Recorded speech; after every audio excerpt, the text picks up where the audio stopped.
বখতিয়ার খলজি। এই বখতিয়ার খলজির জন্ম হচ্ছে আফগানিস্তান। কোথায়? আফগানিস্তান। এই আফগানিস্তানে তার জন্ম বখতিয়ার খলজি। আফগানিস্তানের একটা শহর আছে যেটার নাম হচ্ছে গরম শহর।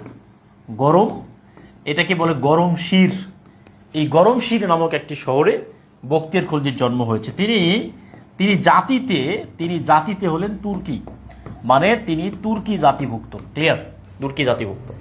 এই বখতিয়ার খলজি তিনি খুবই কুৎসিত ছিলেন, মানে খুবই কুৎসিত, মানে কালো ছিলেন। ক্লিয়ার? কুৎসিত ছিলেন এবং তিনি খাটো ছিলেন। আর হাত ছিল তার লম্বা। হাত কি ছিল? হাত ছিল লম্বা। আর নাক ছিল বোচা। এই হচ্ছে বখতিয়ার খলজির ফিজিক্যাল স্ট্রাকচার। এরকম একজন ব্যক্তি যে লক্ষণ সেন, কি নাম? এই লক্ষণ সেন অর্থাৎ সেন বংশের শেষ রাজা।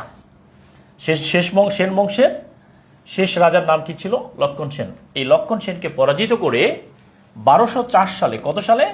1204 সালে বখতিয়ার খলজি বাংলায় ইসলামী শাসনের সূত্রপাত করেন। ইসলামী শাসন 1204 সালে। এবং বখতিয়ার খলজির যে 1204 সালে ইসলামী শাসন শুরু করেছিলেন এবং সেটি পরবর্তীতে 1757 সাল পর্যন্ত এই ইসলামী শাসন টিকে ছিল। ক্লিয়ার? অর্থাৎ এই বখতিয়ার খলজির গুরুত্ব অনেক বেশি। বখতিয়ার খলজি তার জীবনে একটা টেকনিক অবলম্বন করেছিলেন। সেটি হচ্ছে তিনি সোজা রাস্তা দিয়ে আক্রমণ না করে লক্ষণ সেনকে তিনি ঝাড়খণ্ড হয়ে আক্রমণ করেছিলেন। ঝাড়খণ্ড, যেটা লক্ষণ সেন কল্পনাও করতে পারেনি। এই লক্ষণ সেনের বয়স ছিল তখন 80 বছর, 80 বছরের বৃদ্ধা। এবং তার রাজধানী ছিল, লক্ষণ সেনের রাজধানীর নাম কি ছিল? তার রাজধানী ছিল নদিয়ায়। এবং তার আরেকটা রাজধানী ছিল বিক্রমপুরে। কোথায় ছিল? বিক্রমপুর। ঠিক আছে প্রিয় কলেজের ভাই বোন, এই বখতিয়ার খলজি থেকে যা দিছি এর বাইরে প্রশ্ন আসবে না ইনশাআল্লাহ।